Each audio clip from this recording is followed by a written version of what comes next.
Man, I hate spiders. Can you imagine it? I hate spiders. They be creepy as shit.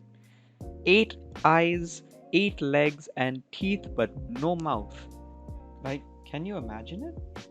No, I mean, like, really imagine it though.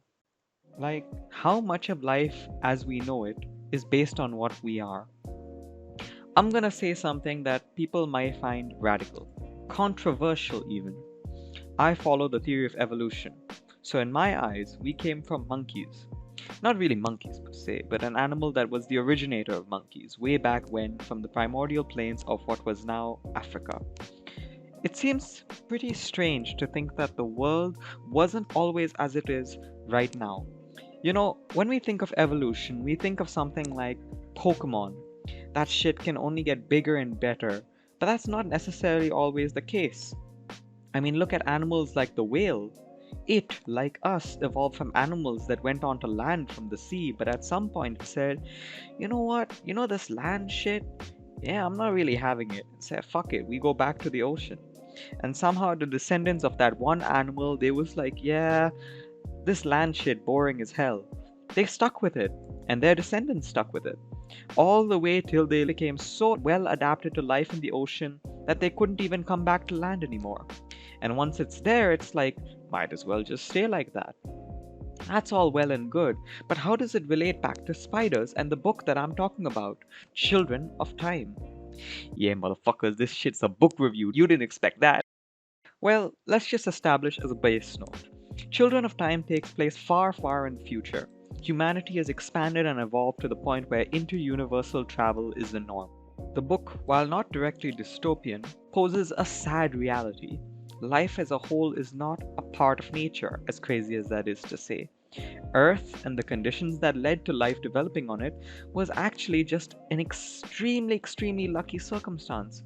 And in the entire universe, where there are more planets than grains of sand on the Earth, nothing at all was able to replicate the circumstances that led to life developing.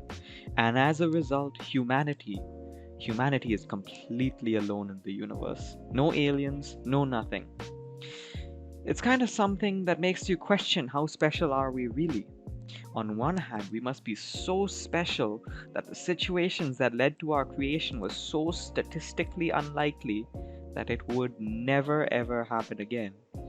But on the other hand, our existence and the things we do is so minimal compared to the vastness of the universe that we would never really actually make a difference.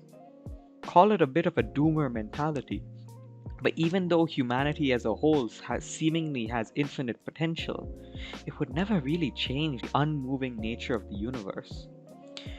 Well, in Children of Time, after some good thousands of years of development, humanity finally is about to make its first move to make a new branch of life by seeding another world with apes and a special virus to accelerate evolution, to make them not the same, but similar to humans, or at least similar enough to us to have that common ground for communication, for groups to be tool makers, things that would give the foundation to lead them to being as intelligent as us.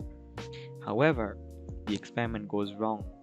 The virus is unleashed upon the unseeded planet, and at the same time, for reasons, humanity does what it does best and kind of just implodes on itself, with members of radical ideologies unleashing all manner of weapons, biological and chemical, to set humans back to the quote unquote natural way.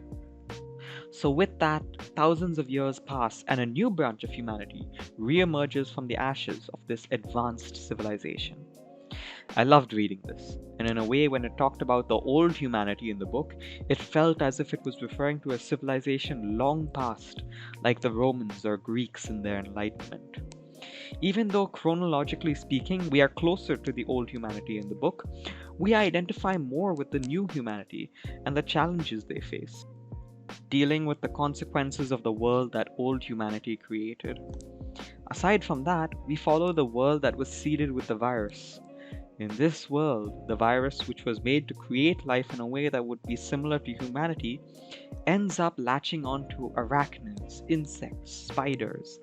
And from the moment it does that, the book poses it so eloquently. going era by era to show us the ways in which evolution drives the cognition and development of the society of spiders forward. If you paid attention to the title of the video, I bet you're sitting there wondering, how does this all relate to love? Well, at a certain point in the book, the spiders overtake the technology and processing capabilities of humanity thanks to special abilities provided for by the virus.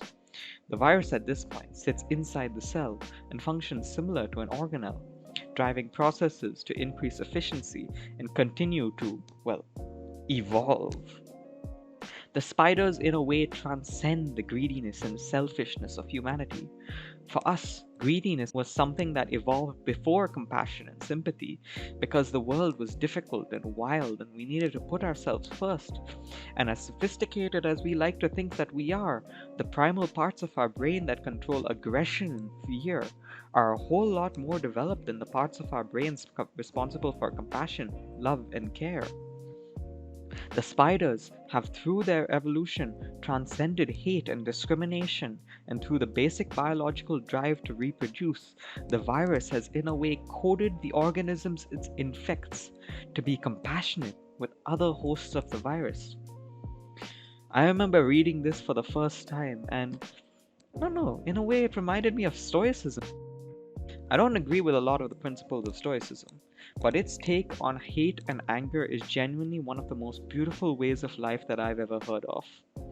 Whenever you're upset or angry with someone based on the things they've done or the way they're acting, it's imperative to remember that this person, this completely separate person who in truth may have absolutely nothing in common with you in terms of the way they've lived, just that person at the end of the day is human, exactly like you. And with that, they have the exact same capacity to learn and understand and experience life in the same way you have. So, for that feelings of them not understanding, well, they just need a little bit of that similar perspective. And luckily, human experiences, the things we've gone through, and the way that we live, those are all things that we can share because, well, we're all human and we can all relate to one another to an extent. I like to always keep that kind of thinking in my head that no matter how ignorant or upsetting someone may seem, they're still just human at the end of the day. And as such, it's just simply not their fault for not understanding or not knowing, because they have a completely separate set of circumstances that's led them to the life that they're at today. Yeah. I will say though, if they're a bitch though, just to be a bitch, I say fuck 'em. Life's too precious to waste on shit like them. Children of Time, I give that shit 9 out of 10. Check that shit out. Woo!